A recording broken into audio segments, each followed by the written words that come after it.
صل على سيدنا ومولانا محمد وعلى سيدنا علي وسيدتنا فاطمة وسيدتنا زينب وسيدنا حسن وسيدنا حسين وعلى آله وصحبه وبارك وسلم وعلى سيدنا علي وسيدتنا فاطمة وسيدتنا زينب. الحمد لله رب العالمين والصلاة والسلام على سيد الأنبياء والمرسلين. اللهم صل على سيدنا ومولانا محمد وعلى آله واصحابہ وبارک وسلم وصلی علیہ. دنیا کے تمام دیکھنے والوں کو، تمام چاہنے والوں کو، تمام پیار کرنے والوں کو، اور جہاں جہاں تک اس وقت میری آواز کو سنا اور مجھے دیکھا جا رہا ہے، جنید اقبال کی جانب سے انتہائی محبت کے ساتھ السلام علیکم. ایک بار پھر ناظرین، آپ کو پر نور صبح میں صبح نور کے ساتھ میں دل کی گہرائیوں سے خوش آمدید کہتا ہوں. اور آئیے چلتے ہیں بلا توقف حضرت ابو انیس محمد برکت علی علیہ رحمہ کی تالیف اسماء النبی کریم صلی اللہ علیہ وآلہ وسلم سے رسول اللہ صلی اللہ علیہ وآلہ وسلم کا ایک اسم مبارک پڑھنے اور سننے کی سعادت حاصل کرتے ہیں. سیدنا المخبر صلی اللہ علیہ وآلہ وسلم، ہمارے سردار، خبر دینے والے. درود و سلام بھیجے اللہ آپ صلی اللہ علیہ وآلہ وسلم پر، آپ صلی اللہ علیہ وآلہ وسلم کے آل پاک پر اور صحابہ کرام رضوان اللہ تعالیٰ علیہم اجمعین پر. حضرت ابو ذر رضی اللہ تعالیٰ عنہ نے نبی کریم صلی اللہ علیہ وسلم سے سوال کیا کہ یا رسول اللہ صلی اللہ علیہ وآلہ وسلم، قرۂ عرش پر سب سے پہلی مسجد کون سی تعمیر کی گئی؟ تو آپ صلی اللہ علیہ وآلہ وسلم نے فرمایا کہ مسجد حرام، پھر مسجد الاقصیٰ. پھر سوال کیا کہ ان دونوں کی تعمیر کے درمیان کتنا عرصہ ہے؟ تو سرکار مدینہ صلی اللہ علیہ وآلہ وسلم نے فرمایا 40 سال. ناظرین کرام، فلسطینی عوام سے اظہار یکجہتی کا آج عالمی دن ہے، لہٰذا ہمارے ساتھ آپ نے رہنا ہے. خاص طور جو پولیٹیکل سائنس کے جو لوگ ہیں، جو اسٹوڈنٹس ہیں، وہ تو ہمارے ساتھ رہیں. بیت المقدس کی عظمت و فضیلت پہ انشاءاللہ آج ہم بات کریں گے. اچھا، پہلے تو ناظرین یہ سمجھ لیں کہ بیت المقدس فلسطین کا وہ شہر ہے جو یہودیوں، مسیحیوں اور مسلمانوں تینوں کے نزدیک مقدس ہے. جتنے بھی انبیاء کرام علیہ السلام اس دنیا میں تشریف لائے ہیں، اور ان میں سے بیشتر کی پیدائش ناظرین اور تبلیغ کا مرکز اور ان کا مسکن و مدفن زیادہ تر بیت المقدس ہی رہا ہے. یہ وہی مقدس زمین ہے ناظرین جہاں مسجد حرام کے بعد قرۂ ارض کی دوسری مسجد یعنی مسجد اقصیٰ تعمیر ہوئی. یہ وہی مقدس سرزمین ہے جس کی پشت پر مسجد اقصیٰ وہ واحد جگہ ہے جہاں ایک ہی وقت میں تمام انبیاء کرام علیہ السلام نے امام الانبیاء صلی اللہ علیہ وآلہ وسلم کی امامت میں با جماعت نماز ادا فرمائی. اسی زمین نے ناظرین بیک وقت کم و بیش 1,24,000 پیغمبروں کے قدمین شریفین اور بالخصوص امام الانبیاء کے مبارک قدموں کو بوسے دیے ہیں. یہ وہی مقدس سرزمین ہے ناظرین جہاں سے سرکار مدینہ صلی اللہ علیہ وآلہ وسلم معراج پر تشریف لے گئے. گنبد صخرہ بھی یہیں موجود ہے. یہ اعزاز کسی اور جگہ کو ناظرین حاصل نہیں ہے. یہ وہی مقدس سرزمین ہے جو مسلمانوں کا قبلہ اول ہے. یہ اسٹوڈنٹس کو پتہ چلنا چاہیے، خاص طور پہ جو نوجوان طبقہ ہے، کیوں ہم بار بار بیت المقدس کہتے ہیں. یہ مسلمانوں کا قبلہ اول ہے کہ ہجرت کے بعد 16 یا 17 ماہ تک نبی کریم صلی اللہ علیہ وآلہ وسلم نے مسجد اقصیٰ کی جانب رخ کر نماز ادا کی. اسی زمین کو اللہ تعالیٰ نے حضرت موسیٰ علیہ السلام کی زبان سے مقدس کا ٹائٹل دیا، اور یہ وہی زمین ہے ناظرین جسے اللہ نے برکت والی زمین فرمایا ہے. اب بات یہ ناظرین یہ ذہن میں رہے کہ اچھا، جو جغرافیکلی بہت سی چیزیں سمجھنا بہت ضروری ہے کہ شام جو زمانہ قدیم میں لبنان، فلسطین، اردن اور شام کی سرزمین پر مشتمل تھا، جہاں آج یہودی قابض ہیں، اسی زمین پر ملحمۃ الکبریٰ یعنی آخری جنگ جس سے ارمگڈن یا ہرمجدون بھی کہا جاتا ہے ہونی ہے ناظرین، اور اسی زمین پہ حشر ہونا ہے. لہٰذا دنیا کی نبض کو سمجھنے کے لیے یا دنیا کی سیاست کو سمجھنے کے لیے ناظرین اس خطے سے اویئرنس رکھنا بہت ضروری ہے، اس کی نبض کو سمجھنا بہت ضروری ہے. 29 نومبر اقوام متحدہ کی طرف سے فلسطینیوں سے اظہار یکجہتی کا دن نہیں ناظرین، بلکہ اقوام متحدہ اور اقوام عالم کی خود غرضی، بے حسی اور منافقت کا دن ہے. تقسیم بھی کرتے ہیں، قبضہ بھی کراتے ہیں اور اظہار یکجہتی بھی کرتے ہیں کہ قتل بھی خود کرتے ہیں اور اظہار تعزیت بھی کرتے ہیں کہ غیروں سے تو ہنس ہنس کے ملاقات کرو ہو اور ہم سے فقط زہر بھری بات کرو ہو، دامن پہ کوئی چھینٹ نہ خنجر پہ کوئی داغ، تم قتل کرو ہو کہ کرامات کرو ہو۔ ناظرین، یہ ظلم کی، جبر کی، قربانی کی 1 صدی پر مبنی داستان تو ہے ہی، مگر یہ 1450 برس پہلے، معاملہ آج کا نہیں ہے صاحب، اس کو سمجھے، یہ 1450 برس پہلے ازلی دشمنی کی وہ داستان ہے جو یہودی مدینہ پاک سے نکالے جانے کے وقت پال کر نکلے تھے۔ لہٰذا اسی دشمنی کی تکمیل کے لیے پھر وہ وقت آیا ناظرین جب جنگ عظیم اول جاری تھی، مسلمانوں کو تقسیم کرنے، خلافت عثمانیہ کو زمین بوس کرنے، دنیا بھر کے یہودیوں کو ان کی پرومس لینڈ میں جمع کرنے اور گریٹر اسرائیل کے خواب کی بنیاد رکھنے کا زائنسٹ ایجنڈا تیار تھا۔ پہلے 16 مئی 1916 کو ایک خفیہ معاہدہ سائکس پیکو کے تحت حکومت برطانیہ اور فرانس کے درمیان مشرق وسطیٰ میں زیر اثر سرحدوں کی بندر بانٹ طے ہوئی۔ اس کے بعد 2 نومبر 1917 کو جیمز بیلفور نے اعلان بیلفور کیا، جس کے تحت ناظرین سرزمین فلسطین پر یہودیوں کے لیے ایک ریاست بنائی گئی جس میں یہودیوں کا الگ وطن ہوگا۔ ارض بیت المقدس پر 6% یہودیوں کو قومی گھر کے نام پر 94% فلسطینیوں کی سرزمین پر قبضہ کرنے کی سامراجی منصوبہ بندی کے تحت 1920 کی دہائی سے لے کر 1940 کی دہائی کے دوران یہاں آنے والے یہودیوں کی تعداد میں تیزی سے اضافہ کیا گیا۔ پھر جنگ عظیم دوم میں ہولوکاسٹ کے نام پر بڑی تعداد میں یہودیوں کو ہجرتیں کرا کر فلسطینیوں سے ان کا وطن چھین لیا گیا اور 14 مئی 1948 کو اسرائیل نامی ایک غاصب سیونی ریاست مکمل طور پہ قائم کر دی گئی۔ ان کو گھروں سے بے گھر کر دیا گیا، یعنی فلسطینیوں کو گھروں سے بے گھر کر دیا گیا، ان کے مال و متاع پر مکمل طور پہ قبضہ کر لیا گیا، یہاں تک کہ ان کی مذہبی آزادیوں کو بھی مکمل طور پہ سلب کر لیا گیا۔ مسلمانوں کے قبلہ اول سے مسلمانوں کو محروم کیا گیا، اس کی بے حرمتی کی گئی۔ 1969 میں، تھوڑا سا آگے کی بات کر کے پھر آپ کو پیچھے لیے چلتا ہوں، 1969 میں ناظرین وہ قیامت صغریٰ بھی بپا ہوئی کہ مسجد اقصیٰ کو جلا دیا گیا۔ وہ ممبر جو صلاح الدین ایوبی رحمۃ اللہ نے وہاں لگایا تھا اس تک کو خاکستر کر دیا کہ 3 گھنٹوں تک مستقل مسجد اقصیٰ جلتی رہی ہے۔ آج تک ناظرین بیت المقدس کی سرزمین پر فلسطینی مسلمانوں کو شہید کیا جا رہا ہے، ان کی نسل کشی کی جا رہی ہے۔ اور یاد رہے آپ کو وہ جملہ یاد ہے نا ڈونلڈ ٹرمپ کا، یعنی اس نے جو ڈیل آف سینچری کا اعلان کیا تھا، یہ بھی ایکچولی اسی روڈ میپ کا تسلسل ہے جو گریٹر اسرائیل کی طرف لے کے جاتا ہے۔ قربان جائے ناظرین، قربان جائے میرے قائد پر کہ اس وقت قائد اعظم محمد علی جناح رحمۃ اللہ علیہ نے عربوں کو مخاطب کرتے ہوئے فرمایا تھا کہ اپنے حقوق کے لیے ڈٹ جائیں اور خبردار ایک یہودی کو بھی فلسطین میں داخل ہونے نہ دیں۔ یہ امت کے قلب میں خنجر گھسایا گیا ہے۔ یہ اس وقت قائد اعظم کی نگاہ فراست دیکھ رہی تھی۔ ناظرین ذرا غور کیجئے،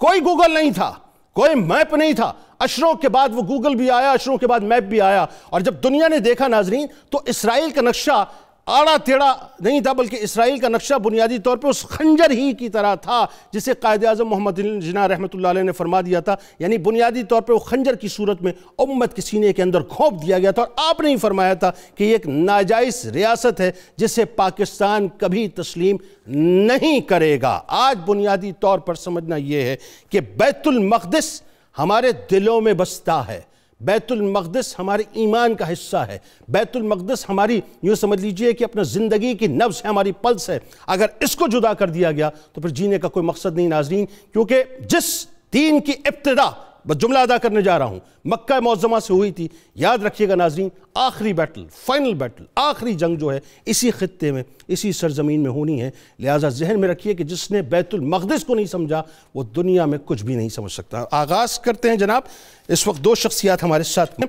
پہلی شخصیت P H D international relations میں ممتاز اسکالر ہمارے ساتھ سیٹ موجود ہیں جناب ڈاکٹر فرحان خان عباسی صاحب، اور دوسری شخصیت چیئرمین تحریک جوانان پاکستان اسلام آباد سے ہمارے ساتھ براہ راست موجود ہوں گے جناب عبداللہ حمید گل صاحب۔ دونوں آپ کو خوش آمدید، السلام علیکم۔ ڈاکٹر صاحب آپ سے آغاز کرتے ہیں بنیادی طور پہ، سب سے پہلے تو یہ بتائیے کہ تاریخی تناظر میں بیت المقدس ظاہر ہے مختلف ادوار میں فتح ہوتا رہا، اور اس کی فتح ہونے میں مجاہدین اسلام کا ایک بہت بڑا کردار ہے۔ بے شک۔ اچھا، آپ اس بات کو جانتے ہیں کہ ایک طرف جو ہے عیسائی لگے ہوئے ہیں، ایک طرف یہودی لگے ہوئے ہیں، لیکن مسلمانوں کی اپنی اٹیچمنٹ بڑی مختلف قسم کی اس حوالے سے، اور کلیم وہی ہے، تینوں مذاہب یہ کلیم کرتے ہیں کہ ہمارے لیے سب سے زیادہ مقدس ہے یہ.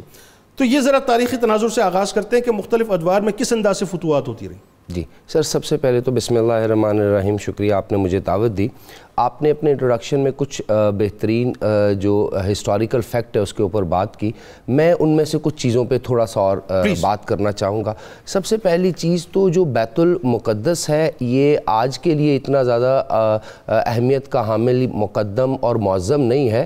اگر آپ عبرانی زبان میں دیکھیے تو جو لفظ یروشلم ہے وہ اس شہر کے لیے استعمال کیا گیا، اور بعد میں قرآن پاک میں القدس کا لفظ استعمال کیا گیا اس شہر کے لیے، یعنی پاک گھر اس کو کہا گیا بعد میں بیت المقدس. پہلی بات یہ. دوسری بات یہ کہ اگر آپ نقطہ آغاز دین دیکھیں، یعنی اللہ تعالیٰ نے جتنے بھی انبیاء کرام علیہم السلام کو بھیجا دنیا میں، اس میں سے اکثریت کی تعداد جو ہے اس کا تعلق اس شہر سے ہے. ٹھیک ہے. اسی طرح جب کائنات کے انجام تک ہم پہنچتے ہیں، دنیا کے انجام تک پہنچتے ہیں، تو جس طرح آپ نے ابھی فرمایا کہ دا آرماگیڈون، بڑی بہترین جنگ، یعنی ایسی جنگ جس میں پوری انسانیت آمنے سامنے ہوگی، وہ بھی یہیں سے آغاز اس کا ہوگا. اسی طرح اگر آپ دیکھیں تو تاریخی طور پر احادیث میں ہمیں کچھ ایسی پیشن گوئیاں ملتی ہیں جس میں دجال کا جب ذکر آتا ہے تو باب لد کا ذکر ہے، وہ بھی اس شہر کے ساتھ ایڈجسٹنٹ سے جڑا ہوا ہے. بالکل ایسا ہی. ابھی انہوں نے ایئرپورٹ اس کے لیے بنایا، بلکہ کہا جاتا کہاوتوں میں کہ اس کے بھاگنے کے لیے وہ جگہ بھی انہوں نے بنائی. اب آ جاتے ہیں آپ کے سوال کی طرف کہ اس شہر کو اتنا جنگ و جدل کا سامنا کیوں کرنا پڑا. بڑی آسان اور سیدھا سی فلسفہ اس میں جو میں تاریخ کے اسٹوڈنٹ کے طور پر دیکھ پایا ہوں کہ اگر ہم تاریخ کو ڈیفرنٹ پرسپیکٹو میں انڈرسٹینڈ کرنے کی کوشش کریں تو ہمیں سمجھ آتی ہے کہ دیکھیے ایک طرف حق ہے اور ایک طرف کفر ہے. جب حق اور کفر کا مارکا ہوگا تو وہاں پر شیطانی طاقتیں بھی موجود ہوں گی اور رحمانی طاقتیں بھی موجود ہوں گی. اب حق اور کفر کا جو مارکا ہے یہ پچھلے 7000 سال سے تو انسان کے پاس ریٹن ہسٹری میں موجود ہے. یعنی آج بھی یہ کہا جاتا ہے کہ یہ شہر جو ہے 7000 سال قبل مسیح سے، یعنی آج کے دور میں 9000 سال پرانا شہر ہے جہاں پر تہذیبیں موجود تھیں. تو پہلی بات تو یہ نظر آتی ہے کہ حق اور دوسری طرف کفر کا جو مارکا ہے وہ یہاں پر ہونا، اس لیے بہت اہم ہے. اچھا آپ اس میں دیکھیں نا، قطع کلام کی معذرت، یہ میرے حساب سے تو مطلب میرا ماننا یہ ہے کہ یہ تو بیت المقدس جو ہے ازل سے لے کے ابد تک ریلیونٹ رہے گا، اس کی اہمیت رہے گی، بالکل کوئی دوسری رائے نہیں ہے. اچھا اب اس طرح سے اس کی ریلیونسی بھی ہم سمجھ لیتے ہیں کہ 40 برس کا عرصہ بتایا سرکار علیہ السلام نے مسجد حرام مسجد اقصیٰ کے درمیان. بالکل یعنی بنیاد اس کا مطلب یہ کہ آدم علیہ السلام کے زمانے میں اس کی بنیاد رکھ دی گئی تھی، پھر ظاہر ہے وہ گریجولی جو ہے وہ ادوار کے اعتبار سے آگے بڑھتا رہا. جی سر، اس میں ایک اور چیز بھی ہے نا کہ اس وقت جس ایریے کو جو سلور ڈوم جس کو ہم کہتے ہیں، جو مسجد اقصیٰ کا گنبد ہے، اگر آپ دیکھا جائے تو اس کے بہت نیچے جا کر کے وہ باقیات ہمیں ملتی ہیں جو مسجد اقصیٰ کی اوریجنل باقیات ہیں. پچھلے ڈیکیڈ میں، پچھلے 10 سال پہلے تو وہاں پر اس کی کاربن ڈیٹنگ بھی کروا لی گئی ہے ان لکڑیوں کی، وہ سارے کے سارے جو مٹیریل وہاں پر استعمال ہوا ہے، جس سے یہ ثابت ہوتا ہے کہ یہ آج کی نہیں ہے، کوئی 1000 2000 3000 سال پرانی نہیں. یعنی یہ مسلمانوں کا کلیم بالکل ٹھیک ہے. اب آ جاتے ہیں کہ یہاں پر اتنا جنگ و جدل کیوں ہوا. تو اگر ریسنٹ پاسٹ میں دیکھا جائے جتنا بھی جنگ و جدل ہمیں وہاں نظر آتا ہے پچھلے 1000 سال میں، تو یہ بیسیکلی ڈائریکٹلی مسلمانوں اور ان یہودیوں کے درمیان نہیں ہوا تھا جو کہ اپنے آپ کو اوریجنل یہودی کلیم کرتے ہیں، بلکہ یہ اشکنازی جیوز ہیں، اشکنازی یہودی ہیں جن کو ہم لیٹر آن صہیونی بھی کہتے ہیں. یہ وہ ہیں جو دجال کے پیروکار ہیں، جنہیں آپ زائنسٹ بھی کہتے ہیں، جن کو ہم زائنسٹ بھی کہتے ہیں. تھیوڈور بیسیکلی ہرٹزل نے ہی یہ کانسیپٹ دنیا کو 1880 کے بعد دیا تھا، اور اس نے 1880 کے بعد ہی ایک زائنسٹ حکومت کی بات کی تھی. یہودی حکومت تو تھی نہیں، بیسیکلی اس نے اس کو یوز کیا، اور ان کی آرگنائزیشن بھی اسی وقت بنی ہے، بالکل اسی مقصد کی تکمیل کے لیے. زائنسٹ ایسوسی ایشن بھی اسی وقت بنی، اسی لیے بنی. اور ابھی آپ نے ایک ڈیٹ بھی ہمیں دی کہ 1917 میں بیسیکلی بالفور ڈکلیریشن آیا تھا، وہ تھیوڈور ہرٹزل کی ہی محنت کا نتیجہ تھا. اب تھوڑا سا ہم دیکھتے ہیں کہ جو آپ نے کوشچن کیا کہ یہاں پر اتنی جنگیں کیوں لڑی گئیں. سر نہیں، فتوحات کے بارے میں بتائیے جو مجاہدین نے کردار ادا کیا. بالکل، مجاہدین نے کردار ادا کیا. اس میں تو ہمارے سامنے دو بڑے نام آتے ہیں اسلام میں. ایک حضرت عمر فاروق رضی اللہ تعالیٰ عنہ, جنہوں نے اس دور میں جب کیسر و کسرا کی بڑی جنگیں جاری تھیں تو انہوں نے خود امپورٹنس اس محاذ کو دی, اور اس محاذ پہ آپ خود گئے وہاں پر. پھر مسلمانوں کے لیے جب آپ نے بیت المقدس کو آزاد کروایا تو اس کے بعد مسجد اقصیٰ کی دوبارہ تعمیر نو کا آپ نے حکم بھی دیا, اور اس شہر کو امن کا شہر بھی ڈکلیئر کیا. بعد میں جتنے بھی ادوار آئے اس میں مسلمانوں کے ساتھ جو یہودی تھے, بیسیکلی صہیونی یہودی میں ان کو کہوں گا, اشکنازی جیوز کہوں گا, جنہوں نے کانسپریسی کی, بیزنٹائن امپائر کو اپنے ساتھ ملایا, عیسائی دنیا کو اپنے ساتھ ملایا, اور اس کانسپریسی سے دوبارہ ایک دفعہ انہوں نے کوشش کی کہ بیت المقدس کو مسلمانوں سے چھڑوایا جائے. اور پھر ہم دیکھتے ہیں کہ صلیبی جنگوں کا آغاز ہوا. اس میں کچھ صلیبی جنگیں تو ایسی تھی کہ جو مسلمانوں کے لیے ایک سرپرائزڈ وارز تھی, جس میں مسلمان بڑی مشکل سے کچھ ایریے اپنے بچا سکے. لیکن اس کے بعد سلطان صلاح الدین ایوبی رحمۃ اللہ علیہ کا دور ہم دیکھتے ہیں. 1187 کا وہ سال بھی ہمیں یاد ہے جب سلطان صلاح الدین ایوبی نے بیت المقدس کو آزاد کروایا. سلطان صلاح الدین جنگ حطین میں کامیابی کے بعد ہمیں سلطان صلاح الدین ایوبی کی وہ بہترین جو اخلاقیات بھی یاد ہیں کہ یہودیوں اور عیسائیوں کو عام معافی کا آپ نے اعلان کیا. ہمیں وہ بھی یاد ہے کہ جتنے قتل و غارت, یعنی 70,000 سے زیادہ لوگ تو پہلی صلیبی جنگ میں مسجد اقصیٰ کے اندر اس بیت المقدس شہر کے اندر ذبح کر دیے گئے تھے. لیکن اس کے باوجود بھی مسلمانوں نے سینکٹٹی اس شہر کی خراب نہیں ہونے دی. جنگ کے دوران تو جو کمبیٹنٹ ٹو کمبیٹنٹ وار ہوتی ہے اس میں تو جو کیجویلٹیز ہوئیں وہ ہوئیں دشمنوں کی, لیکن جنگ کے بعد اور باقی ادوار میں مسلمانوں نے کسی طور پر بھی اس شہر کی حرمت کو خون سے پامال نہیں ہونے دی. کمال یہ صاحب کہ بیت المقدس میں آنے کے لیے وہ تڑپتے تھے جن عیسائیوں کو نکال دیا گیا تھا, تو ان کے اپنے پادری نے مشورہ دیا کہ رش بہت ہو گیا ہے, آپ ویزا سسٹم کر لیں تاکہ یہ کہ آپ کنٹرول کر سکیں چیزوں کو. آپ نے فرمایا کہ اتنے لوگ دور سے آتے ہیں اور زیارتوں کے لیے آتے ہیں, لہٰذا میں یہ نہیں کر سکتا, ان کے لیے اوپن معاملہ رکھا جائے. وہی بات, یہ بیسیکلی رواداری ایک مسلمان کی, لیکن ہم نے ان کو جو ہے وہ آنے کی جگہ دی, انہوں نے ہمیں باہر کھڑا کر دیا. اچھا جی, اب چلتے ہیں تھوڑا سا عبدالحمید گل صاحب کی جانب. اور عبداللہ صاحب یہ ذرا سا بتائیے کہ آپ تو ظاہر ہے وار کی اسٹریٹجیز کو بھی سمجھتے ہیں, اور آپ یہ بھی سمجھتے ہیں کہ یہ جو قبضے کیوں کیے جاتے ہیں, کس وجہ سے کیے جاتے ہیں. یہ جو قبضہ مافیا ہے جس نے سرزمین بیت المقدس پر ظاہر قبضہ کیا ہے, اس کا تاریخی پس منظر کیا ہے؟ اور ذرا یہ بھی بتائیے کہ آئندہ زائنسٹ ایجنڈا کیا ہے, یہودیوں کی حکمت عملی کیا ہے, ان کا طریقہ کار کیا ہے؟ ذرا اس پہ ذرا کلام فرمائیے. بسم اللہ الرحمن الرحیم. بہت شکریہ آپ کا. آج کا دن اور ظاہر ہے جب قبلہ اول کا نام آتا ہے تو پھر ایک ایسا نشتر ہے جو ہمارے ہر مسلمان کے دل میں اس کی چبھن محسوس ہونی چاہیے, اور ہر جوان کو اس کا احساس ہونا چاہیے کہ اس کا تاریخی پس منظر نامہ کیا ہے. دیکھیں, حضرت سلیمان علیہ السلام کا, کیونکہ ہمیں پتہ ہے کہ وہاں سلیمان علیہ السلام کا معبد بھی موجود ہے, اس وجہ سے, اور آپ کو معلوم ہے کہ یہودیوں کے لیے وہاں ان کے نبی اور ان کے جو جتنے بھی بزرگ تھے ان کے حوالے سے یہاں بہت ساری ان کی علامتیں موجود ہیں, اور یہ ان کا ایک مرکز ہے. اس وجہ سے یہ یہودیوں کے لیے بہت اہمیت کا حامل ہے. ان کے مقدس مقامات موجود ہیں, ان کے جذبات اور احساسات اس کے ساتھ منسلک ہیں. تو یہ ایک اس کا دوسرا پس منظر نام ٹھیک ہے. اور عیسائیوں کے لیے اس لیے کیونکہ حضرت عیسیٰ علیہ السلام کا جو ہے وہ یہ جگہ جائے پیدائش ہے, اور پھر وہ یہاں ان کا تبلیغ کا مرکز بھی رہا, اور پھر اس طریقے سے سلسلہ چلتا رہا. تو یہ ان کے لیے بھی بہت اہمیت کا حامل ہے. مسلمانوں کے لیے اس لیے اہمیت کا حامل ہے کہ حضرت یعقوب علیہ السلام کو جو ہے اللہ تعالیٰ کے احکامات کے مطابق وحی آئی, اور اس کے بعد اس طرح سے سیڑھی کا ان کو دکھایا دیا کہ آسمان تک چل رہی ہے, اور پھر وہاں قبلہ اول کا قیام ہوا.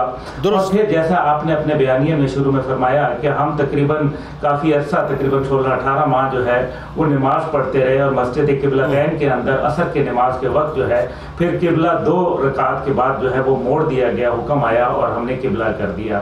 آج بھی مسلمان جو ہے, میں اپنے گھر کی بات بتاتا ہوں کہ میری والدہ نے مجھے سکھایا کہ ایک تو قبلہ کی طرف پاؤں نہیں کرنا, اور دوسرا قبلہ اول کی طرف بھی پاؤں نہیں کرنا, یعنی کہ ہمارے اس کے ساتھ جو احساسات ہیں وہ اس انداز کے اندر جڑے ہوئے ہیں. تو مقصد یہ ہے کہ یہ تینوں کا ایک اہم معاملہ ہے. لیکن کیونکہ حضرت عمر فاروق کو جب چابیاں حوالے کر دی گئیں, اور یہ ایک تاریخی پس منظر نامے میں بھی ہمارا جو ہے اس کے اوپر کلیم ہے باقاعدہ, اور ہمارا کلیم ایسا نہیں ہے کہ یہ کوئی انلیگل کلیم ہے، یہ ایک جائز کلیم ہے جس کو تسلیم کیا گیا اس وقت کے تمام لوگوں نے اور مسلمانوں کے حوالے کیا گیا۔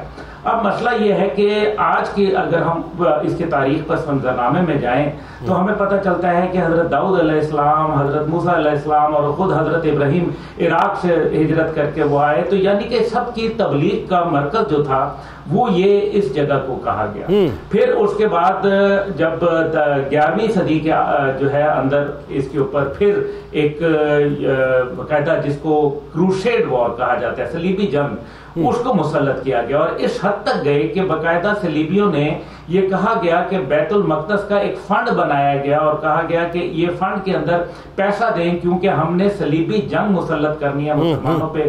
اور پھر جیسے ابھی ہمارے معزز مہمان نے کہا کہ وہاں 70,000 لوگوں کے جو ہے وہ ذبح کیا گیا، اور خون اتنا تھا کہ گھٹنوں جو ہے وہ بیت المقدس بالکل خون سے رنگ دیا گیا۔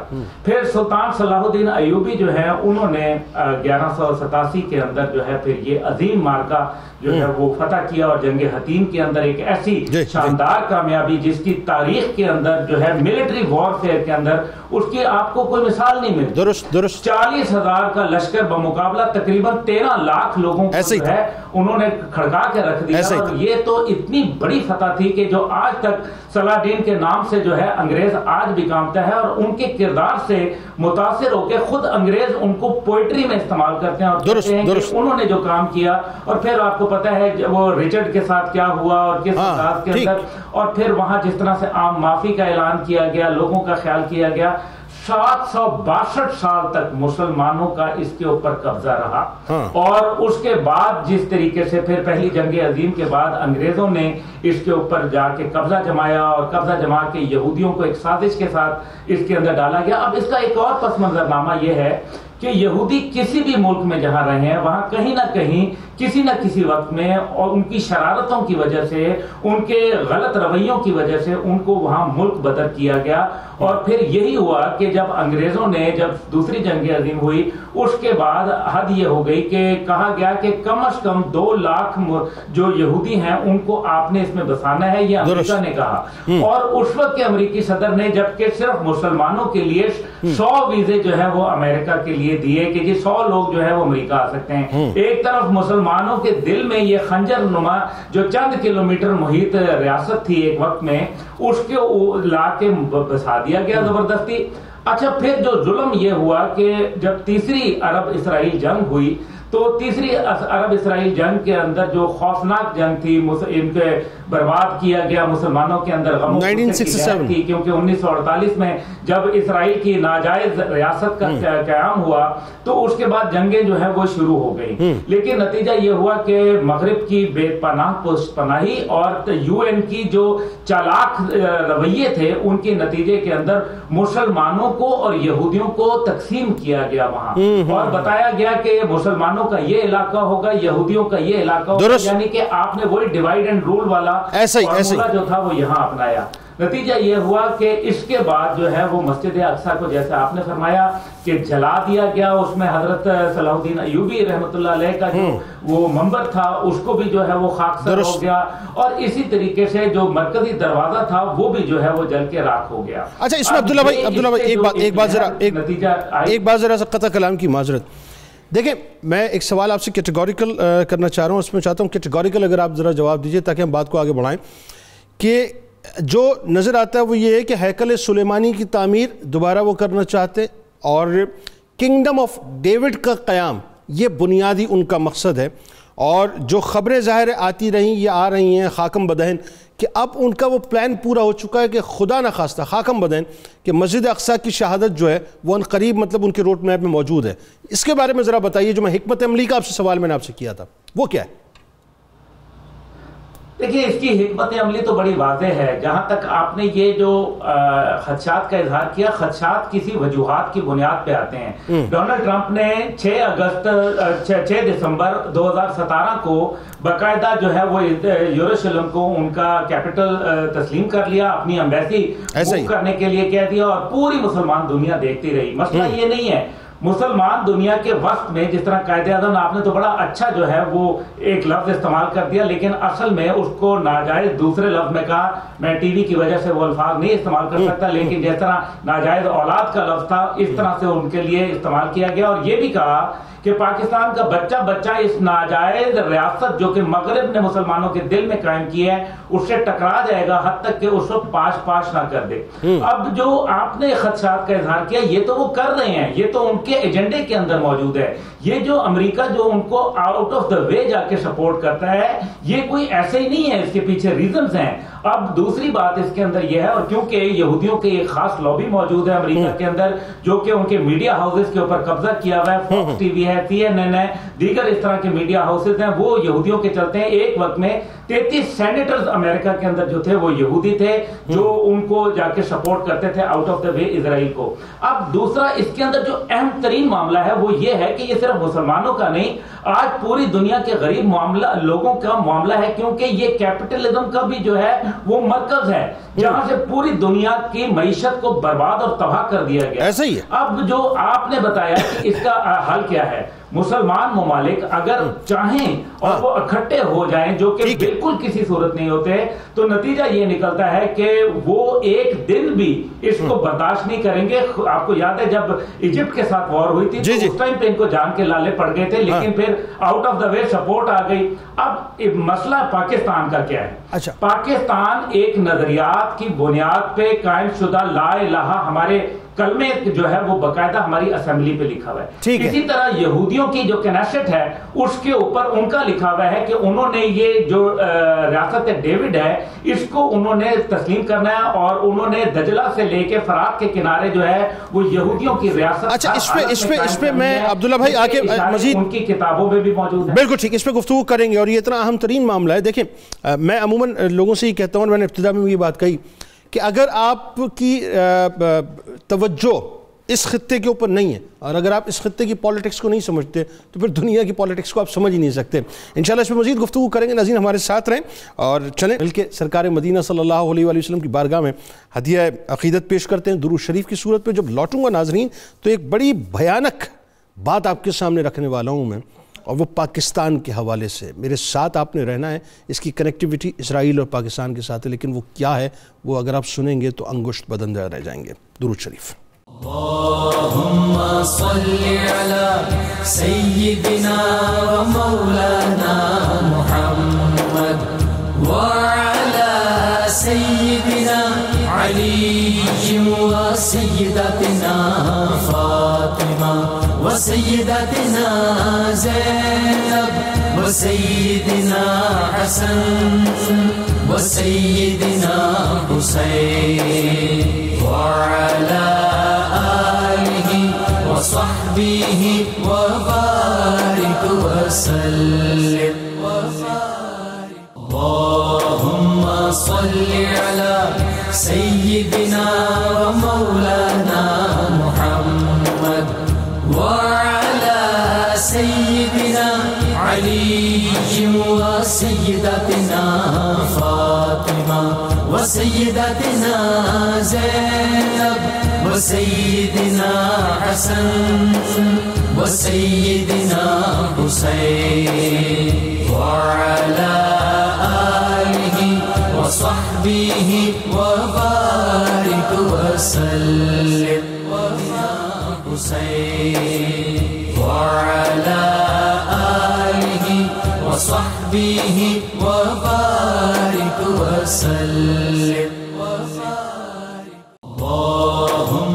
ایک بار پھر ناظرین میں آپ کو خوش آمدید کہتا ہوں. اور آج بات ہو رہی ہے بیت المقدس کی اہمیت، اس کی فضیلت کے حوالے سے. اور ظاہر ہے آج دوہرا معیار ہے اقوام عالم کا اور اقوام متحدہ کا کہ ایک طرف تو قبضہ بھی کرواتے ہیں اور پھر آج کے دن یعنی 29 نومبر کو آپ فلسطینیوں کے ساتھ اظہار یکجہتی بھی کرتے ہیں. اب جو بات ناظرین میں آپ کو بتانے والا ہوں وہ ذرا توجہ سے سنیے.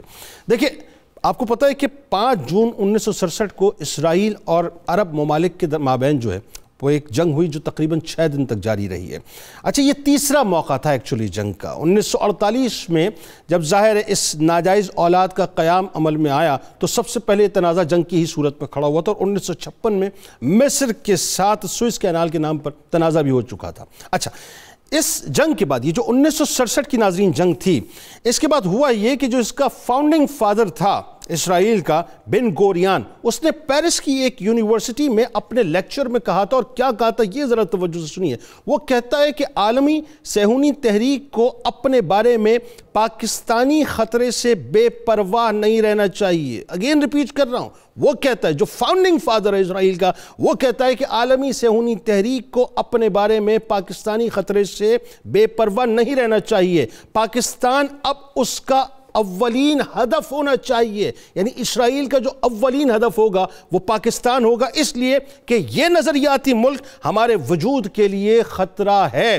سارے کا سارا پاکستان، اگلے جملے سنیے صاحب، سارے کا سارا پاکستان یہودیوں سے نفرت اور عربوں سے محبت کرتا ہے، عربوں سے محبت کرتا ہے۔ ہمارے لیے خود عرب اس قدر خطرناک نہیں جس قدر کہ پاکستان ہمارے لیے خطرناک ہے، لہٰذا پاکستان کے خلاف فوری قدم اٹھانا عالمی صہیونیت کے لیے اشد ضروری ہے۔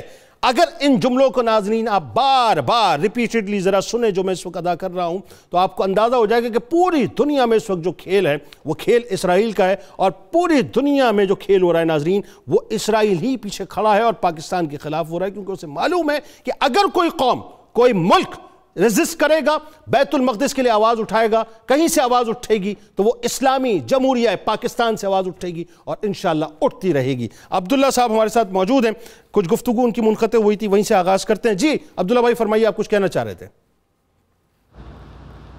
جنید صاحب بہت ہی آپ نے زبردست بات کی، میں اسی طرف لا رہا تھا کہ اب پاکستان سے ان کو کیا خطرہ ہے۔ ان کی باقاعدہ جو پریڈکشنز ہیں، ان کی کتابیں ہیں، ان کے جو تھنک ٹینکس ہیں، وہ یہ کہتے ہیں کہ ایک آگ کی دیوار ہوگی، اور آگ کی دیوار جو ہے وہ چاروں طرف سے جو ہے وہ یہودیوں کو گھیر لے گی، اور وہ آگ کی دیوار ماں سوائے پاکستان کا نیوکلیئر بام کوئی اور نہیں کریٹ کر سکتا فی الوقت، جو ہم اگر ہم آج کے حالات کو دیکھیں۔ اب پاکستان وہ واحد ملک ہے جو کہتا ہے، ریزسٹ کرتا ہے، اور پاکستان کے قائد کا یہ فرمان ہے، اور ساتھ ہی ساتھ جو ہے پاکستان کے پاسپورٹ پہ لکھا ہے کہ دنیا کے تمام ممالک کے لیے ویلڈ ہے، ماں سوائے اسرائیل کے لیے۔ اب یہ ان کو چبھتا ہے، اور یہ اتنا زیادہ ان کو تنگ کرتا ہے کیونکہ ان کو معلوم ہے کہ پاکستان کے سومیانی بیچ سے اگر ہم اپنا میسائل فائر کرتے ہیں تو وہ ڈائریکٹ تل ابیب پہنچتا ہے۔ یہ بات ان کو بڑی کلیئر ہے، اور یہ پاکستان نے 1980s کے آخر میں یہ جو طاقت تھی یہ حاصل کر لی تھی۔ اب جو پاکستان کے لیے نیا تانا بانا بنا جا رہا ہے کہ پاکستان میں روٹی اتنی مہنگی کر دی جائے، پاکستان کے اندر جو ہے اس کو FATF کے شکنجے میں اس طرح سے جکڑا جائے، پاکستان کو $100 بلین دے کے پاکستان کے قرضے جو ہے وہ معاف کرا کے اس کے بعد اس کے بدلے کہا جائے کہ نیوکلیئر دے دو، کیونکہ نیوکلیئر کی بنیاد کے اوپر دو ریاستیں جو ہیں جن کو موت پڑ رہی ہے، ایک ہندوستان اور ایک اسرائیل ہے، جن کو معلوم ہے کہ ان کو اگر خطرہ ہے تو وہ صرف اور صرف پاکستان کی جو ہے وہ وجہ سے ہے۔ اور یہ بھی آپ کو میں بتاتا چلوں، ہمارے جو یہاں نوجوان بیٹھے ہوئے ہیں، کہ وہ پاکستان کے لیے مسجدوں میں کیا ہوتا ہے، مسجد اقصی میں جب نماز ہو رہی تھی تو بولا گیا جمعے کی نماز کے بعد، اے مسلمانوں تم کہاں ہو، اور اس کے بعد پھر یہ کہا گیا پاکستان فوج تم کہاں ہو، پاکستان کی حکومت تم کہاں ہو، کہ ہم جو ہے وہ مشکل میں ہے، تکلیف میں۔ مجھے یہ بتائیں جنید صاحب، پوری دنیا کے مسلمان ممالک کو، 56 مسلمان ممالک کو چھوڑ کے انہوں نے پاکستان کا نام کیوں لیا؟ یہ لیا گیا یا اللہ تعالیٰ نے دلوایا؟ ایسے ہی یہ ہماری ذمہ داری ہے۔ اس میں گفتگو عبداللہ بھائی کریں گے، مجھے ذرا سا موقع دیں، میں فرحان صاحب کو ذرا سا انوالو کروں۔ یہ جو بات آپ کر رہے ہیں یہ انتہائی اہم موضوع ہے، کیونکہ اگر آپ اب چونکہ موضوع بالکل آپ کہیں اور مجھے لے کے چلے گئے، اور میں اس وقت سمجھ لیجئے کہ وہ ملحمۃ الکبریٰ اور فائنل بیٹل کی طرف کہ جہاں پر غزوہ ہند بھی ہے، جہاں سے جو ہے خراسان سے ایک قافلہ نکلنا ہے، ایک لشکر نکلنا ہے، پھر وہ ہندوستان کے بادشاہوں کو بیڑیوں میں جکڑنا ہے، پھر وہ ظاہر ہے وہ مدد وہاں سے شام سے آنی ہے، پھر یہیں سے قافلہ جانا عیسیٰ علیہ السلام، تو وہ ساری باتیں انشاءاللہ ڈسکس کرتے ہیں آپ سے۔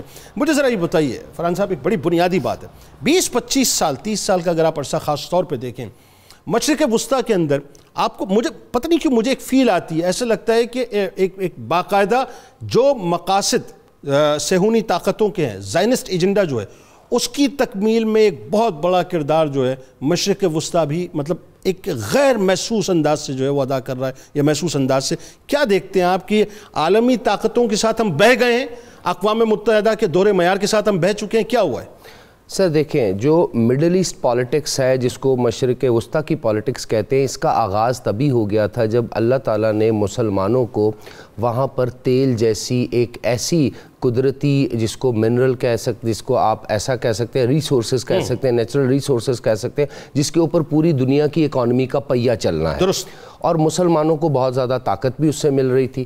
تو 1930s کے آنورڈ ہی یہ ڈیسائیڈ کر لیا گیا تھا کہ اس تمام کے تمام ریجن کو یا تو کنٹرول کیا جائے گا, یا پھر اتنا ولنریبل بنا دیا جائے گا کہ اس کے ریسورسز کسی اور کے ہاتھ نہ لگ سکے.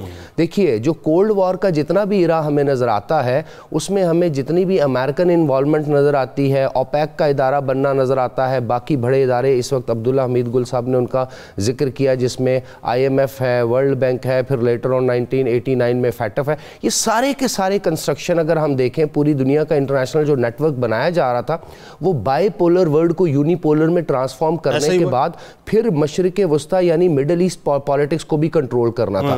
اگر آپ آج سے 25-30 سال پیچھے چلے جائیں تو پہلے مسلمانوں کو یعنی عربوں کو آپس میں لڑوایا گیا, پھر ہمیں عراق کی ایران کے ساتھ جنگ کی نوید سنائی گئی, پھر ہمیں عراق اور کویت کی پالیٹکس میں انوالو کیا گیا, پھر لیٹر آن ہمیں دیکھا گیا کہ اس پورے کے پورے ریجن کو فرقہ واریت میں ڈیوائیڈ کیا گیا. ایک بات آپ دیکھیں, تھوڑا سا اور آپ ذرا ماضی میں ہمیں جانا پڑے گا. جی. خلافت عثمانیہ کو زمین بوس کرنے کے پیچھے بھی یہی مقصد تھا کہ یہ زمین مل نہیں رہی تھی, اور اس کے لیے انہوں نے پہلے عربوں کو تقسیم کیا ہے. بالکل. آپ ایک اور چیز دیکھیں خاص طور پہ کہ یہاں جنگ عظیم اول جو ہے وہ جاری و ساری تھی, وہاں پہ جو سائکس پیکو کے نام سے جو ایک معاہدہ ہوا, اس کے اندر جو پہلے انہوں نے جو ٹیریٹری طے کی کہ یہ آپ کا, یہ ہمارا, اس کے بعد جو اعلان بیلفور ہوا ہے وہ بنیادی طور پہ جو ہے بتایا گیا کہ اس کے اندر جو ہے ہم کر چکے ہیں. اور بالفور ڈکلیریشن کے بعد آپ دیکھ لیں صرف 20 سال لگتے ہیں یہودیوں کو پوری دنیا سے جمع کیا جاتا ہے. تو میں چونکہ آپ نے مڈل ایسٹ پالیٹکس پہ بات کی, تو مڈل ایسٹ کو ایک آگ کا گولہ بنایا گیا پچھلے 30-32 سال میں. پھر آپ ایک اور بڑی خوبصورت بات دیکھتے ہیں کہ مڈل ایسٹ میں وہ تمام طاقتیں موجود تھی جو اسلامک بینک بنانے کی بات کر رہی تھی, یعنی IMF اور ورلڈ بینک چنگل سے باہر نکلنے کی بات کر رہی تھی. وہ نہیں نکل پائے. مڈل ایسٹ میں وہ طاقتیں موجود تھیں کہ جو 1960s اور 70s کے دور میں پاکستان کے ساتھ مل کر مشترکہ طور پہ ایک ایسی سیکیورٹی فورس بنانے کا پلان کر رہی تھی جو کہ مسلم ورلڈ کو ویسٹرن ورلڈ سے سیکیور کرے گا in need of any problem, جس کو ہم کہتے ہیں, جس طرح یورپی یونین کے اندر ہمیں نیٹو نظر آتا ہے جو کہ ویسٹرن امریکن بلاک تھا, دوسری طرف ہمیں وارسا پیکٹ نظر آتا ہے, تو مسلمان بھی اس طرف سوچ رہے تھے.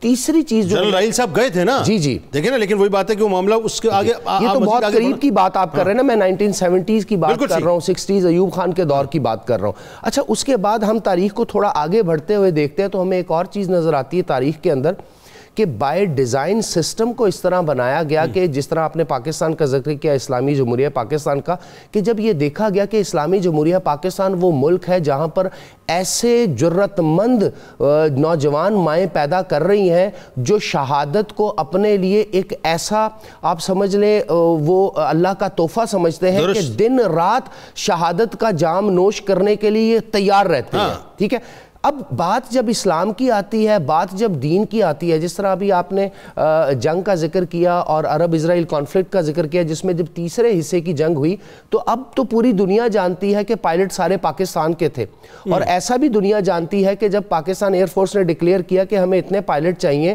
جہازوں میں واپسی کا فیول نہیں ہوگا, تو 8 سے 10 پائلٹ ریکوائرڈ تھے, تو وہاں پر 100 سے زیادہ پائلٹس نے اپنا نام لکھوا دیا, ہم جا کے اپنی جان دینا چاہتے ہیں, 100 سے زیادہ.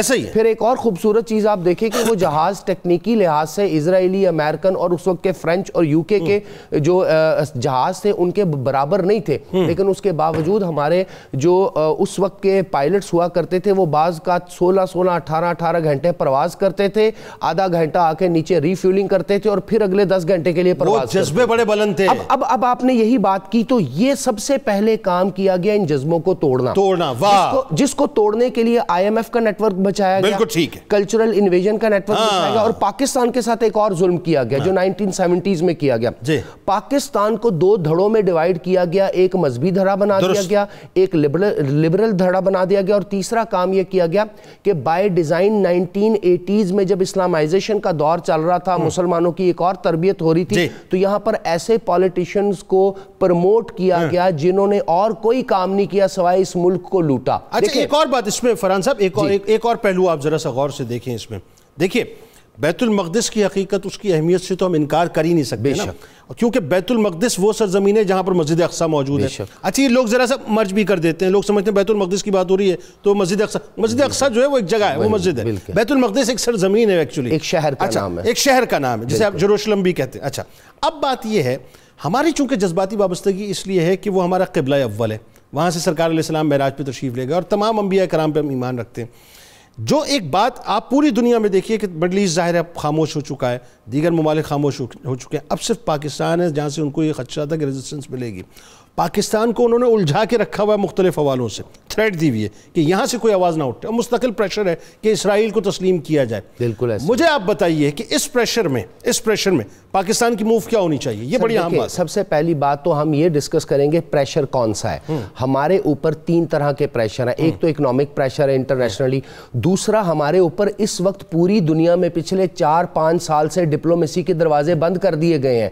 پاکستان کو کہا جا رہا ہے ڈپلومیٹک فرنٹ پہ فیل ہو رہا ہے. آپ دیکھ لیں پچھلے 3-4 سالوں سے جتنے بھی بڑے عرب ممالک ہیں ان کے ساتھ ہمارے تعلقات بائی ڈیزائن خراب کیے جاتے ہیں, پھر ہم کو ان کو بہتر کرنے کی کوشش کرتے ہیں. ادھر انڈیا کو استعمال کیا جاتا ہے, ادھر اسرائیل کو استعمال کیا جاتا ہے. اچھا دوسری طرف ڈپلومیسی بھی ہو گئی, اکانومی بھی ہو گئی, تیسرا ہدف ہماری پاک افواج ہے. سر یہاں ایک بات میں کھلے عام کہنا چاہوں گا کہ جو لوگ تو یہ سمجھتے ہیں کہ افواج کو گالی دینے سے, افواج کو برا کہنے سے, چند لوگوں کی غلطیوں کو پوری کی پوری افواج پہ مسلط کرنے سے, نہیں وہ بات بھی نہیں ہونی چاہیے صاحب, ادارے مقدم ہوتے ہیں, لوگ کرتے ہیں. دوسری بات لوگ یہ بات کرتے ہیں اور سمجھتے ہیں کہ ان کا جو چورن ہے وہ بک سکتا ہے.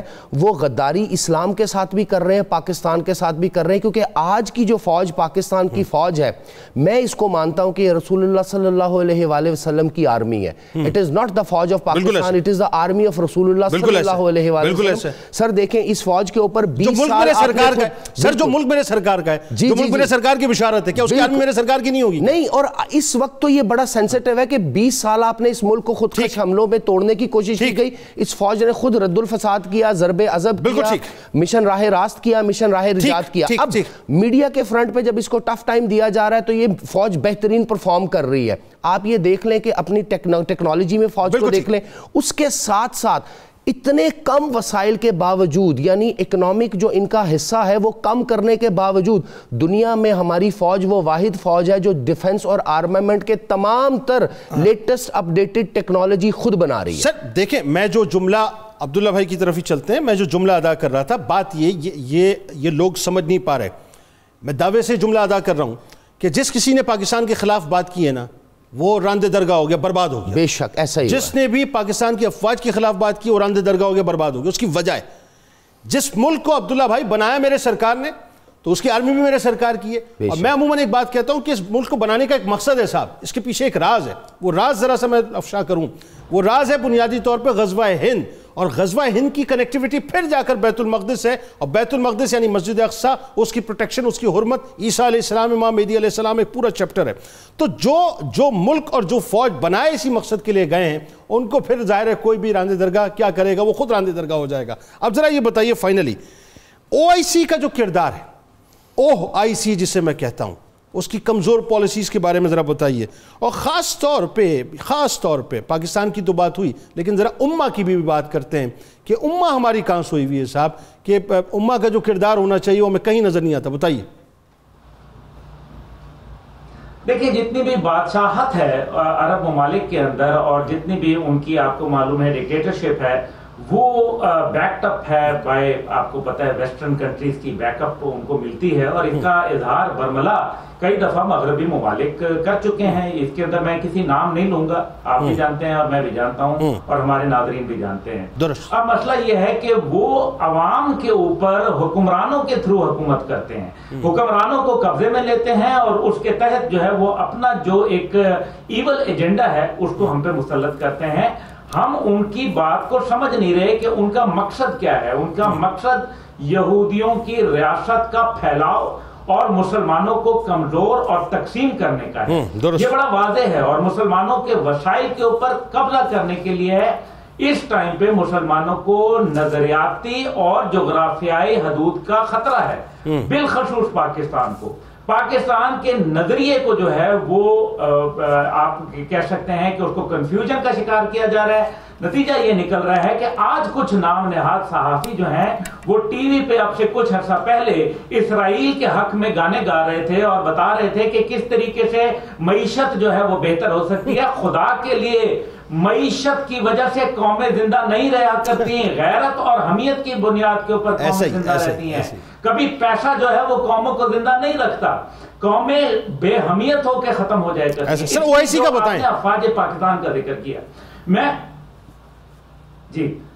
افواج پاکستان کے حوالے سے جنید صاحب ایک بات ضرور بتانا چاہتا ہوں کہ افواج پاکستان کے اندر جو ہے وہ, آپ اس کا ذرا جی ایکس کیو کا بیج دیکھیں, اس میں پیچھے جو سبز رنگ ہے یہ گنبد خضرا کا ہے, اس میں تلواریں نبی پاک صلی اللہ علیہ وسلم کی ہیں, اس میں جو چاند تارا ہے وہ مسلمانوں کے ہلال کی نشانی ہے, اور اس کا نعرہ ایمان تقوی جہاد فی سبیل اللہ. کمال کرتے ہیں, ہم تو لڑائی کی بات ہی نہیں کرتے, ہم تو جہاد کی بات کرتے ہیں, کیونکہ ہم فوجی نہیں بلکہ جہادی ہیں, صرف فوجی نہیں ہیں. اس لیے جو کارگل کے اندر ہوا, جو ہمارے نشان حیدر لیے, جن لوگوں نے بم سینوں میں باندھے, کیا کوئی نارمل فوج کا کوئی ایک, آپ کو یہ امریکہ ابھی افغانستان میں لڑا, آپ کو کوئی ایک واقعہ ایسا بہادری کا, شجاعت کا, دیانت کا, امانت کا نظر آتا ہے؟ بالکل نہیں نظر آتا. یہ پاکستان فوج کا خاصہ ہے. اب مسئلہ یہ ہے کہ اب جیسے ابھی فرحان صاحب نے بتایا کہ جب وار ہوئی تو اس کے اندر, سیریا کے اندر پاکستانی پائلٹس جو ہے وہ آج بھی سیریا کے اندر کتابوں میں ہیرو کے طور پہ پڑھائے جاتے ہیں. کمال یہ ہے کہ پاکستان ان کے ساتھ جو ہے 36 کا آنکڑا ہے, ہم اور وہ ایک ساتھ جو ہے نظریاتی حیثیت میں پیدا ہوئے تھے. ان کا نظریہ غلط اور ہمارا صحیح ہے. ان دونوں نظریات میں سے ایک کو زندہ رہنا ہے, اور انشاءاللہ تعالیٰ وہ پاکستان ہوگا, because Pakistan has to exist, Pakistan must exist, and Pakistan will exist انشاءاللہ تعالیٰ. یہ اسرائیل کی جو ناجائز ریاست ہے, اس کو صرف اور صرف پاکستان جو ہے وہ ملیا میٹ کرے گا, اور انشاءاللہ آپ دیکھیں گے کہ یہ آخری جنگ جس کا آپ نے سارا نقشہ وہ آپ نے جو بتایا, اور پھر غزوہ ہند کے حوالے سے, اور غزوات کیا ہوتے ہیں وہ آپ ماشاءاللہ میرے سے زیادہ جانتے ہیں کہ غزوات کی کمانڈ کون کرتا ہے. تو جس پاکستان پہ کالی کملی والے کا سایہ ہو, جس کو اللہ کے رسول کے احکامات کے مطابق بنایا ہو, جو 27ویں رمضان المبارک لیلۃ القدر جمعۃ الوداع کے دن بناؤ, یہ کیا سارے معجزات ہیں. اور پوری دنیا کے اندر اگر ان کو چیلنج ہے تو وہ پاکستان سے چیلنج ہے, کیونکہ ان کو معلوم ہے کہ پاکستان واحد ہے جو آج تک یہودیوں کی اس ناجائز ریاست کو تسلیم کرنے کے لیے تیار نہیں ہے, جو ان کے ساتھ تجارت کرنے کے لیے تیار نہیں ہے. آئے دن وہ سازشیں کرتے ہیں, آئے دن وہ امریکہ کے ذریعے پاکستان کو دبانے کی کوشش کرتے ہیں, اور یہ ان کو اس کا طریقہ جو ہے وہ ہے جمہوریت. عبداللہ بھائی, آپ کو لگتا ہے کہ مسلم امہ, آپ کو لگتا ہے کہ مسلم امہ اور OIC آگے جا کے کوئی کردار ادا کر پائے گی؟ پھر میرا سوال وہی ہے. دیکھیں جنید صاحب, کوئی کردار ادا نہیں کرے گی. OIC وغیرہ جتنے بھی ہیں یہ اپنے مفادات کے اندر ہیں. کیا کشمیر پہ انہوں نے کوئی کردار ادا کیا؟ کیا انہوں نے کسی اور افغانستان کے حوالے سے کوئی کردار ادا کیا؟ کیا بوسنیا کے حوالے سے انہوں نے کردار ادا کیا؟ اگر ہم احمقوں کی جنت میں رہنا چاہتے ہیں تو ایک اور بات ہے. دیکھیں, لک فیورز دا بولڈ. جو آدمی کھڑا ہو جاتا ہے, جو آدمی میدان میں کھڑا ہو جاتا ہے, یقین مانے یہ OIC, یہ عرب دنیا, آپ پاکستان, آپ کو یاد ہے 1980 کی دہائی میں لیڈ کر رہا تھا مسلمان دنیا, اور پاکستان کا ایک اتنا مضبوط کردار تھا جس کو فرحان صاحب نے جیسے کہا کہ انہوں نے انویسٹ کیا اپنے پولیٹیشنز کے اندر, جنہوں نے پاکستان کے اندر خوف مسلط کر دیا. No policy, and surrender is no option. آپ کو جو ہے خوف کی بنیاد کے اوپر جو پالیسی بنائی جاتی ہے یہ کوئی کردار ادا نہیں کریں گے. ماشاء اللہ جب پاکستان اپنے پورے قد کے ساتھ کھڑا ہو گیا, باخدا یہ میں آپ کو بتاؤں کہ اسرائیل کو سمجھ آ جائے گی کہ پاکستان کیا چیز ہے اور ہندوستان کی حیثیت کیا ہے. یہ ہندوستان کل کا جو ہمارے سامنے جو ہے وہ چوں چرا نہیں کر سکتا تھا, آج ہماری آنکھوں میں آنکھیں ڈال کے بات کر رہا ہے, کیونکہ اس نے افغانستان کے بارڈر کے اوپر ہماری فوج کو پھنسا دیا اور انٹرنیشنل طاقتوں نے ہمارے اوپر جال بن ڈالے. لیکن یہ جو ہے نا ایک پاکستان ایک خاص ہے ترکیب میں قوم رسول ہاشمی. بالکل ٹھیک, بالکل ٹھیک, یہ ہم ہیں وہ قوم رسول ہاشمی. بالکل ٹھیک عبداللہ صاحب, اس میں بڑی ایک قوم رسول ہاشمی اور ہم نے قیادت کرنی ہے اسلامی. انشاءاللہ مجھے ذرا موقع دیجئے. فرحان بھائی یہ بتائیے 1933 سے لے کے 1947 تک جو بات آپ کر رہے ہیں, جی جی, تقریباً 18 ریزولوشنز آل پاکستان مسلم لیگ نے صرف فلسطین کے ایشو پہ پیش کی. اور مجھے یاد ہے کہ قائد اعظم محمد علی جناح رحمۃ اللہ علیہ نے اس زمانے میں امریکن پریزیڈنٹ کو بھی جو ہے وہ باقاعدہ شٹ اپ کال دی تھی اس حوالے سے, اور مطلب بڑا سخت جملہ جو استعمال کیا تھا کہ یہ جو دوہری پالیسی ہے اس کو ختم ہونا چاہیے. اچھا جی, اب بات یہ ہے کہ وہاں شہادتیں ہو رہی ہیں. فائنل نوٹ بالکل بہت کم وقت ہے. وہاں شہادتیں ہو رہی ہیں, وہاں عورتوں کی عصمت دری ہو رہی ہے, وہاں پر ان کی جائیدادوں پر قبضہ کیا جا رہا ہے, ویسٹ بینک جو ہے اس کے اوپر مطلب مکمل طور پر قبضہ کیا جا رہا ہے. اب وہ جا رہے ہیں اپنے روڈ میپ کی طرف اپنے حساب سے. ٹھیک ہے جی, مسجد اقصیٰ کے اندر آئے دن آپ کو پتہ کیا کچھ ہوتا رہتا ہے. فائنلی ذرا کامنٹ کریں اس حوالے سے کہ مسجد اقصیٰ ہمیں پکار رہی ہے, فلسطینی ہمیں پکار رہے ہیں, لیکن ہم ہینڈی کیپ ہوئے ہیں. جی سر, میں اس کو 2 حصوں میں ڈیوائیڈ کروں گا, چھوٹا سا جواب دوں گا. ایک تو عبداللہ بھائی نے بالکل ٹھیک جو تجزیہ اپنا پیش کیا کہ OIC کیوں کام نہیں کر رہی, اس کے اوپر بات میں صرف یہ کہنا چاہوں گا کہ میں شخصیات کا نام نہیں لیتا. جن لوگوں نے درد دل کے ساتھ OIC بنائی تھی, پوری دنیا میں ان بڑی پرسنالٹیز کا کیا انجام کیا گیا, یہ ایک بہت بڑا امپلیسٹ سائلنٹ یہودیوں کا میسج ہے کہ جب تم اس طرف آؤ گے اور پریکٹیکلی کو کام کرو گے تو تمہارے ساتھ یہ کیا جائے گا. نمبر 1. نمبر 2, اب آ جاتے ہیں کہ جی یہ جو فلسطین اور اسرائیل کا کانفلکٹ کس حد تک جائے گا اور آگے کیا ہونے والا ہے. سر, نبی پاک صلی اللہ علیہ وسلم کی جتنی بھی احادیث ہیں, اگر اس میں سے کچھ چیزوں کو ڈیڈیوز یعنی نکالا جائے, اخذ کیا جائے, اور قرآن کی آیات کو میں سے کچھ چیزیں اخذ کی جائیں, تو ہم ایک نقطے پر پہنچتے ہیں کہ تمام کے تمام یہودیوں کو ایک جگہ جمع کیا جائے گا, پھر ان کو بہا دیا جائے گا. تو ان کو جمع ہونے دیں ایک جگہ پر, ان کو جو کچھ یہ کر رہے ہیں کرنے دیں. انہوں نے دمشق کو دیکھ لیجئے, سوریہ کو دیکھ لیجئے, لبنان کو دیکھ, یہ پورے کا پورا حصہ انہوں نے زمیں بوس کر دیا گریٹر اسرائیل بنانے کے لیے. جب یہ ایک جگہ پر جمع ہو جائیں گے, اور یہ ہونا ہے, یہ بھی میں آپ کو بتا دوں, ہم اس کو روک نہیں سکتے. ایک بار ان کو جمع ہو جانے دیں, پھر دیکھیے گا ان کو کون کہاں سے بہائے گا اور یہ کس طرح پگھلیں گے. لیکن ایک بات یاد رکھنی ہے, یہاں پر ایک بڑا سینسیٹیو دور ہے مجھ پہ, آپ پہ, عبداللہ بھائی پر, اور پوری کی پوری مسلمان قوم پر اور پاکستانی نوجوانوں پر, کہ کون اس وقت حق کے ساتھ کھڑا ہے, کون اس وقت لبرلزم کے ایجنڈے کو فالو کر رہا ہے, کون اس وقت اپنی دنیا بنا رہا ہے, اور کون نبی پاک صلی اللہ علیہ وآلہ وسلم کی گواہی کی جو ہے دلیل پیش کر رہا ہے اور کھڑا ہے کہ اس کو موقع ملے, چاہے دل میں, چاہے زبان سے, اور چاہے ہاتھ سے برائی کو روکنے کا. بالکل ٹھیک ہے. فائنل کامنٹ عبداللہ بھائی, بہت کم وقت ہے, 2 جملوں میں کیا پیغام؟ جنید صاحب, فائنل کامنٹ یہ ہے کہ پہلی بات ہے, آرتھوڈاکس جو ہے وہ مانتا ہی نہیں ہے کہ اسرائیل کی ریاست بن سکتی ہے, کیونکہ وہ کہتا ہے کہ ہماری کتابوں میں اس کی نفی ہوئی ہے. اور دوسری بات یہ ہے کہ یہ ڈیل آف دا سینچری نہیں تھی, یہ death warrant of a nation ہے. یہ بیڑا غرق کر کے رکھ دیا ہے, ایک ڈیتھ وارنٹ جو ہے نکالا گیا ہے, اس کے خلاف ہمیں متحد, منظم اور متحرک ہو کے مزاحمت کریں. درست. بہت شکریہ. آپ تشریف لائے.